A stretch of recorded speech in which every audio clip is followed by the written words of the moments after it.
The Grow My Cleaning Company podcast helps owners of cleaning companies just like you to grow your company and yourself so you can make more money and finally get the time and money freedom that probably got you into this business. Discover how to automate and create systems that allow you to grow like crazy without losing control. If you dig the show and want to show some love, subscribe, rate, and review on iTunes. It really helps. Enjoy the show. Hey, Cleaning Nation, Mike Campion here with my new BFF, Robin Johnson. This young woman started Robin's Cleaning Birds in 2018. Get it, Robin? Birds, playing words. She served the residents. She was doing residential in Largo, Maryland, and stopped cleaning during the pandemic and is now looking to reopen and focus on commercial. Welcome to the show, Robin. Thank you so much for having me today, Mike. I'm really excited. Oh, look at her. She's got I don't know if you guys, those of you on the podcast, she's got a very professional smile. Her voice sounds all fancy, definitely kicking butt and taking names. So that said, there's two things I want to, and my apologies. I don't know if you guys can hear, but my dogs are going nuts because my wife is coming home. So apologies, podcast Cleaning Nation. All right. That said, there's really two things I want to talk about. One is you have a question, which is, hey, how do I get the clients I want? How do I move from residential to commercial? And we're going to talk about that.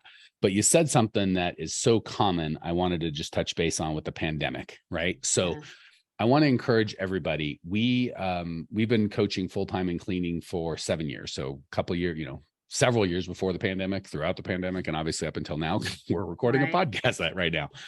I want to encourage everybody. I hear a lot, and please don't hear me picking on you, Robin. I hear this so often. I want to kind of speak to everybody. Oh, I had to close during the pandemic. That couldn't be further from the truth. So I'm okay with, I chose to step back from the cleaning business but that's fine. God bless you. It's your business at any time. All of you clean, do what y'all want to do. But that whole they do this obvious thing. Obvious is a pandemic. So we had to shut down. We had to go smaller. That's not the truth at all. We coached a lot of people through the pandemic, and the people that were successful just thought, well, it's a pandemic, right? You could look at it one of two ways. Oh my gosh, there's a pandemic. Everyone's freaking out. Everything's shutting down. Everything's tightened up. Sure. One way to look at it. Oh, my government says I can't do this. I can't do that. Another way to look at it is we were actually in, I forget what they call it, necessary businesses, or I forget what they call it. Y'all know the name. It's only been a year. I can't even remember it. Required, but something like priority. I forgot the name too. There's 1,000 people screaming at their phone right now. The correct name, mandatory business. Sorry, Clean Nation. We should get this, but we can't. Anyway, we are one of those, right? During a pandemic, we got elevated from something that was nice and helping people save time and all that sort of stuff to, holy crap, this is saving lives, right? So depending on our mindset around that, it could have been super hard and we had to shut down. Or it could have been holy crap, we're going to take a bunch of market share and start kicking butt and taking names. So I just want to encourage everybody, whether it's a pandemic or anything else, there is almost nothing. It's I had to shut down because of the pandemic. No, just the business things change. And you may have chosen that, and that's fine. But I want to encourage everybody. And I'm sorry, I'm only 80% here because I'm still trying to think of that daggum word for essential. Essential businesses. So I just want to encourage everybody, pandemic, God willing, we won't have another pandemic, but there is no circumstance well, I got divorced, so I had to shut down my business, or whatever the case is. Usually it's a personal thing, and it's okay to go, I got divorced and I felt like at that time in my life, I needed to focus on my personal life and I chose it. That's fine. I'm not judging anyone for saying during the pandemic, I just didn't want to deal with that business environment. That's totally okay. The thing I want to fight you on is I had to. Obviously, everybody in the pandemic, such a big thing because we all went through it, divorces or kids or things that might choose you to stop a business. Happened to one of us all throughout our lives. Rarely does it happen to an entire world at one time. So just want to encourage everybody, please, please, please, if you're going to be an entrepreneur, never be I had to, obviously, because some external force. I chose to internally for whatever reason. Okay. Any comments on that before we jump into your actual question, Robin? No, I totally agree with you, Mike. And, we ever dig deeper into it, it was definitely more than the pandemic. That the pandemic gave me permission. To put it that way, the pandemic gave me permission. I was already in transition. Truth be told, I wasn't full-time in the business. I was working a demanding full-time job that actually had to respond to the pandemic. So it was a choice. It was a choice, and it was when I chose to give myself the opportunity to recalibrate and go in a different direction. I knew I wanted to go in a different direction. The residential aspect of it was really wasn't a whole lot going on with that. And so I made a choice. So you're 100% correct. Now that I've So hold left on, that. we're going to jump Okay. in now, but I want to Okay. just put a bow on that. Perfect Okay. example of, I think that I love you being so transparent, Robin, because I think most people would go, truth be told, it was a reason, an excuse, a opportunity to give myself permission, however that looked in your life. I guess the big encouragement I want to say is give yourself, you don't wait for the permission, right? Like just like when we talk about, oh, my New Year's goal is this, and it's October. Why not start today? Like what the frick? We give ourselves permission. And sometimes it's a healthy thing. Like we help a lot of people out of cleaning, and they're pregnant moms. They're like, I can't be cleaning here in 6, like I got a hard out. So they kind of use that to give themselves permission or light a fire into the butt, whatever, on a good side as opposed to the bad side. You don't have to wait till you're pregnant. If you want to stop cleaning, let's get you out of cleaning today, right? And for you, Robin, I love that you're like, no, I wanted to make a change and whatever. And the pandemic kind of pushed you over the edge. We don't need to wait for a pandemic, a pregnancy. I wish I had a third P to put in here. That would sound cool. We don't have to wait for any of that pressure, right? Y'all give you here. If you think of me as a coach here, I'm waving my magic coach wand. You have permission to change your life today. We don't need to wait for nothing. Go, baby, go. All right. That said, Robin's like, I didn't want any of this. I just want to help get some commercial clients. So let's talk about I'm that. I'm here for it. Yeah, I appreciate Robin's like, well, I'm here to ride this train, baby. Let's go where it takes me. Okay, so let's talk about that. We're absolutely going to talk about getting the clients that we want, but I want to, and this is so common, Robin. I love your question because this isn't merely a Robin situation. We get this all the time. Hundreds, thousands of cleaning nations like, I want to change, and it's usually from residential to commercial. Right. And we coach both. And I want to encourage all of y'all. If commercial was the best way and the right way, we wouldn't coach residential. We would just tell everybody, don't do residential. It's not as profitable. It sucks. Only do commercial. But that is not the case. So I want to make sure before we get into, and this is how I'd coach you if you were one of my paying clients, Robin, I would never coach you on how to make a big switch like this until we got really clear on why you want to make that shift, and is that going to really hit your goals? And once we get that, then we can talk about how to get there. So we'll do that kind of live, so other people thinking about this exact same transition can kind of walk through it with us. So first and foremost, there's a lot of grass is always greener, right? Like, oh, I don't want residential because I can't make any money here. There's not as much profit. It's too hard, blah, blah, blah. Problem is we coach both, and the people on the commercial side are going, it takes so long to get clients. Residential are so easy. So everybody's looking at the other guy going, that, if I could just be residential, that'd be great. So let me just give some foundation of the real differences between residential and commercial. And you'll notice it's not residential better, commercial worse, or vice versa. They're just different.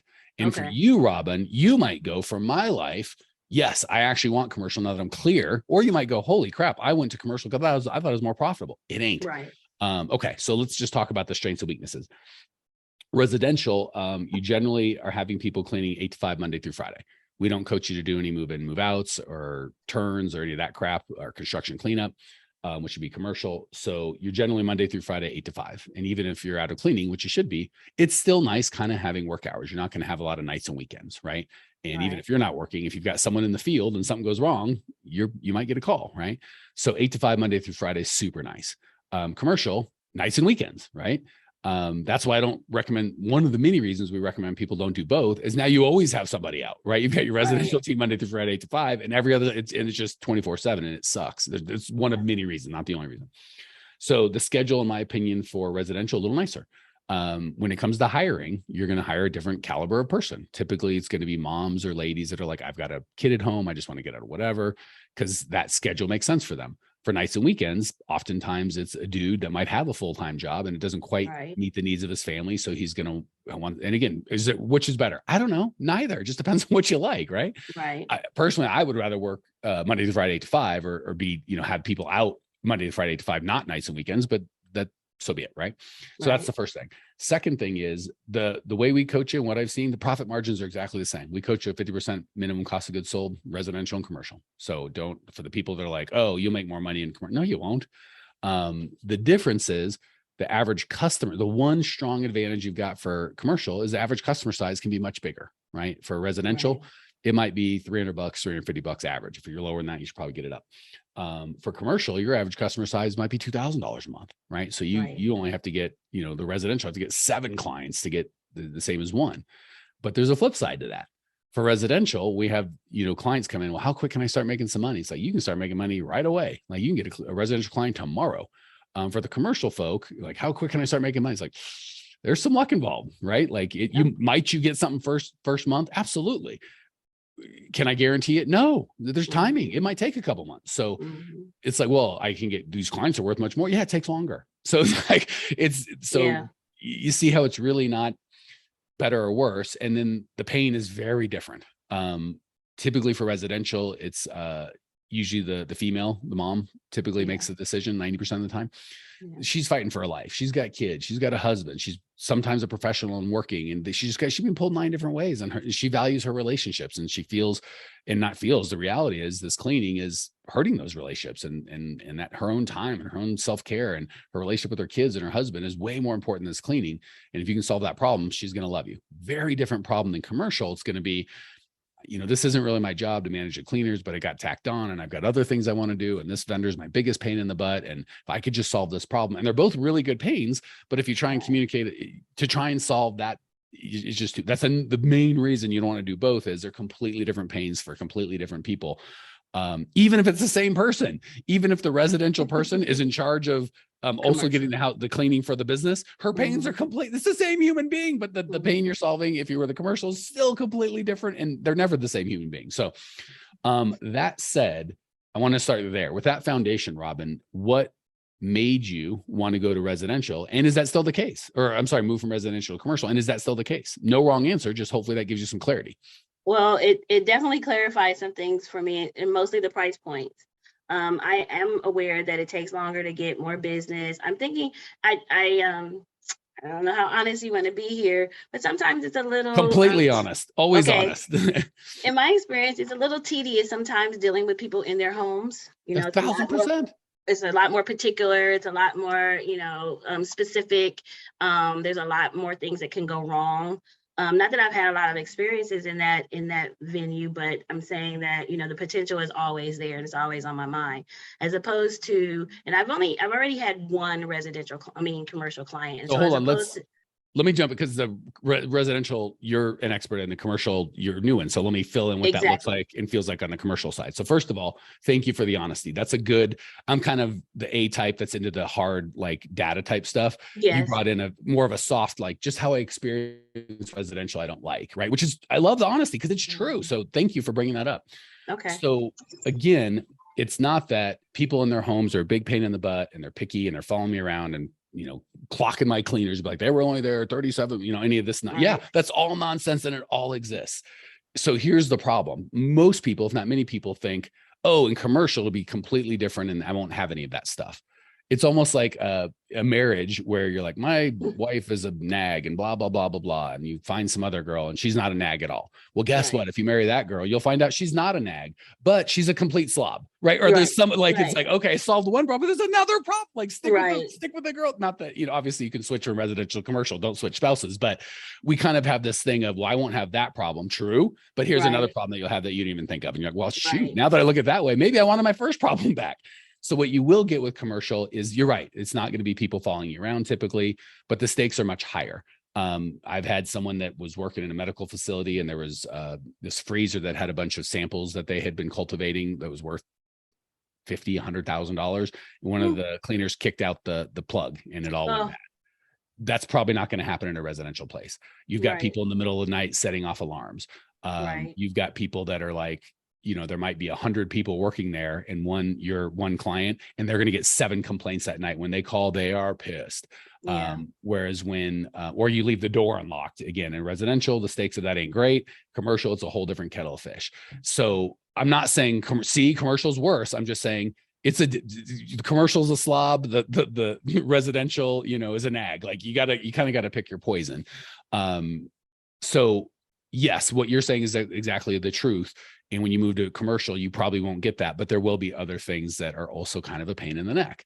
And again, stuff happens in the middle of the night. So sometimes it's harder to fix as opposed to 2:00 in the afternoon. So again, not saying, that's why you should stay where you're at. I'm just saying you want to make sure you don't jump out of the frying pan into the fire, right? You're like, I solved this problem, I create another problem. But my first problem was not as bad as the first one. All right.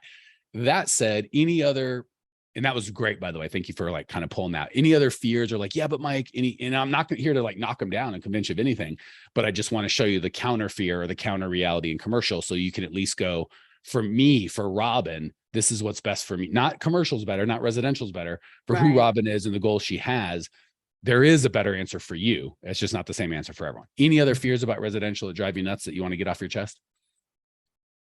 No, this conversation is very helpful. No, that's it. You've knocked down the myth about commercial being more profitable, because that's something I was buying into. More profitable, faster.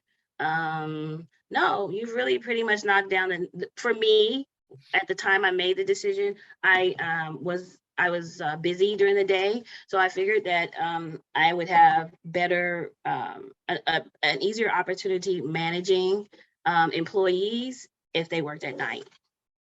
Yeah, and that is one thing, because I had just clear for everybody. I've never owned a residential cleaning company. I only owned a commercial cleaning company, but I've coached so many now. I feel like I've owned 1,000 Right. residential cleaning companies. Truth be told, that is one place where I would say residential wins, not overall, but I would much rather manage people 8 to 5 Monday through Friday, even if I had another job. Midnight on a Tuesday is not when you want to deal with problems. Like, I promise you, unless you're just like, I sleep during the day and I'm up at night. That's my Right. regular schedule. Okay, for you, one person, maybe that's the case. But really what you'd be doing, Robin, is now you're never off, right? If you're like, oh, I'm busy during the day doing a bunch of stuff, so I could manage people better at night. Oh, okay, so when do you sleep? Like never. Right. You're like, now I'm busy 24/7. See, and I didn't think about that. And these are things you're helping me a lot. So let me encourage everybody out there. I don't want the takeaway, because again, some subset of the listeners are like, oh my God, that's my exact problem. The rest of you are like, I'm in commercial, I don't really care about residential, or vice versa. So you're like, why is this helpful to me? Why this is helpful to you, and hopefully you can see, it's always so easy to see it with someone else. That's why I love coaching other people, is you need a coach, right? That Robin is not dumb. She's not, you sound like a smart, well-educated, thoughtful human being. So it's not like you're just a dummy. You just didn't have perspective, right? When you're in the forest, you can't see the trees. You need someone that's kind of outside that can dispassionately, because I know when on the residential side, you get some pissed off mom call and it's the third time, you're like, I am so sick of this.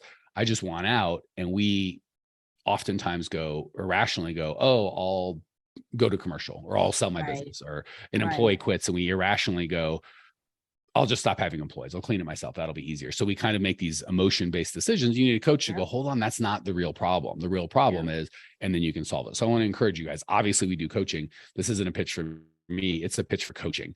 So just what Robin said, like, wow, this has been really helpful. I think for people listening, you're like, oh, that was pretty smart, but not earth shattering. But for Robin, she's like, I've been looking at this every which way and I thought I knew everything, but you can't see your own thing. So just someone being outside of your business and being able to have a little experience to bring that to you. So if you want that, growingcleaningcompany.com, tons of resources. All right. How else in the time that we have can I serve you, Robin? Any other questions, comments, needs, fears, anything you need to get off your chest? Well, I just want to say, Mike, that I believe I've been doing this off and on for a long time, and I've only had a certain amount of success, and it's not a lot. And I believe I now have learned the benefit of coaching and the necessity of coaching for the exact reason that you just mentioned. You can't see the forest from the trees, and growing as you go is not the best way to move forward and to grow in business.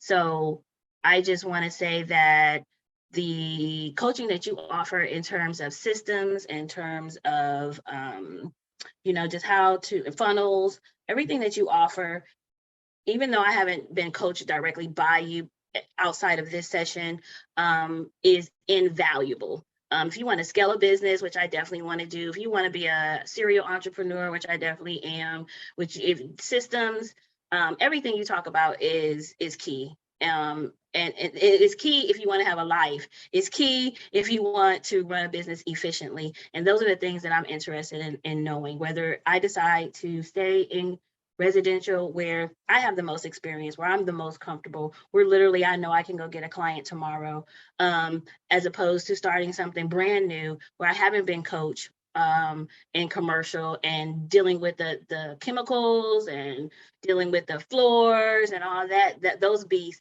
that I have no experience in. You waste so much time and money. I've wasted thousands of dollars and thousands of hours just spinning my wheels. No, I'm not dumb. No, I'm not stupid. I'm very Not at all. intelligent, but you don't know what you don't know. And learning on the fly is exciting, but not so much. So my other question would be, so I started off with, how do you get commercial clients? Now that we're having this conversation, I'm switching. I would like to ask another question, and it has to do with, in this current market where we have so many people who have left their jobs, how do you find, and so many people who may be laid off pretty soon, what's the best way to even find residential employees? And this might be two different questions, so forgive me. So hold on, just because we're running out of time, so I'm gonna have to Okay. give you a quick answer that may not Okay. be satisfying. Okay. So first, I want to just again put a bow on and I'm digging you as a guest, Robin, because you're so representative of Cleaning Nation and who we serve every day. So it's really helpful. Your voice is, I promise you, there's other men and women out there going, oh my God, yes, yeah, you're doing such a good job speaking for Cleaning Nation. So not everybody, but a large subset. People. Yeah. So the first thing I want to say is, if any of you guys, whether it's commercial versus residential or this or that, I am the kind, Robin, I've done exactly what you've done. All I bring is millions of dollars and 20 years of mistakes I've made to help you make smarter mistakes and waste less money, right? It's never going to be perfect. Right. It just, you can go faster. That said, I'm Mr. Shiny Object. I'm doing this and I want to do that. And blah, blah, and there's always a switch, right?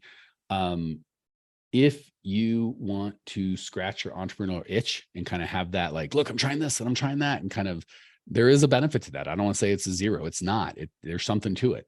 It's just very expensive and time consuming and hard. And so if your goal is like, I just want to build and have fun and whatever, then do that. Start 1,000 different things. Like if you thrive in that and love it, God, who am I to tell you how to live your life?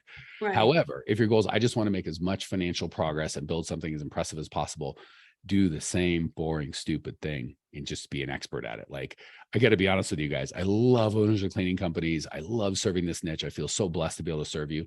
Every now and again, I get a little worn out of talking about freaking cleaning. It's freaking boring. I've forgotten more about this crap than most people know. And I'm like, oh, the same conversation over and over. Right. But that's what it costs to be world-class, right? This is all we do for years and years and years. So I want to encourage you, for you, Robin, I'm not saying commercial's bad, residential good, but I would not discount, like you mentioned, like, I already am good here. I know this stuff. I don't want to have to go learn. I would definitely take that into consideration. So I would, for everybody thinking about making any change, not just residential, commercial, vice versa, but just, I'm bored of this, I want to do that. If you want to scratch your entrepreneurial itch, scratch it, but just know that's not, almost never the most profitable way. It feels like it is, and it's exciting, it's sexy, just like when you're married, the other guy or gal sounds sexy, whatever, maybe they are, but really how to build a happy, and again, I'm getting a little preachy here, sorry. From my experience, how to build a happy, healthy life and a family is one woman, one man, and just be all in on them. So I do want to encourage you, Robin. I would definitely put that weight on. If you're just starting, it's like, pick the one that you think is going to be best based on the criterion. But if you've got a lot of weight and momentum and experience behind one thing, that doesn't mean you have to do it, but it certainly should be taken in consideration. All right. That said, when it comes to how do I hire for this, I'm going to give you a very short, unfulfilling answer because we're running out of time. Good news is we've done over 800 podcasts. I've written 2 books. They're both available on Amazon. We've done many podcasts on it. So I'd encourage you to go listen to one of the podcasts that's specifically on how to hire. Now, what you're saying is, but my thing is right in this specific moment in COVID. The good thing, what we did during COVID and over the last 7 years, we've experienced high labor availability, low labor availability, lots of inflation, no inflation, cleaning being price, all the different, over the last 7 years, I think we've experienced pretty much of the markets. The good news is we don't change our training for any of it. So the same thing, sometimes you have to dial it up. It's harder, right? Like right now, labor is less available than typical. It was better than it was 3 or 4 months ago. 3 or 4 months ago, it was even harder. So it's getting better, but it's still harder than normal. The good news is we just dial up what we still coach you to do. So the cool thing is, I don't want any of you to think like, oh, in this kind of environment, how do I get clients? In this kind of environment, how do I get employees? The concepts that we teach are the same in all environments. Sometimes it's a little easier, right? Like, and typically it's inverse. Easy to get clients, hard to get employees. Easy to get employees, hard to get clients. The cool thing is the concepts that we teach are exactly the same. So you can go to any of those podcasts. We've done throughout the, probably 100 just during the pandemic. So if you're like, no, I need one exactly during the pandemic on how to hire, You can do it, but you're going to go, this Okay. is the same crap he was teaching before the pandemic and the same crap after. Now, because of the pandemic, it might have been more important, or you might have had to do it at a higher level or more often, but the way that you do it's exactly the same. So I know you're like, I called for this. No, that's fine. No, that's fine because I've followed you. I've listened to a many number of your podcasts and I have your book. So that's reassuring to know that it's still the same. That's really what I wanted to hear. That's what I wanted to know. So that was perfect. I just wanted to know. Yeah. All right, Clean Nation. If you want, like I said, we have 800 podcasts, videos, blogs, all that crap. GrowingCleaningCompany.com. I think there's a Facebook group with like 15,000 people. We're on Instagram, all that crap. Growing Cleaning Company. Check it out. We'll see you there. Well, here we are, the end of the podcast, and you made it. Great job. I've got a little bonus for you for sticking through with me, but like I mentioned before, if you got value out of this podcast and you want to show a little love, subscribe, rate, and review on iTunes, Spotify, wherever the heck you're listening to this thing. Share with a friend, share the love. And as a special thank you for those of you that stuck with me to the end, how about I give you my personal phone number so we can text? It's a great way for me to get to know you, your business, your goals personally. So shoot me a text now, 602-932-6431. That's 602-932-6431. I am the only one who responds to these texts, and I will personally respond to everyone I possibly can as long as this number is manned. Don't know how long we're going to keep this at the end of the podcast, so grab it now, 602-932-6431. Give me a text, say hey, can't wait to meet you.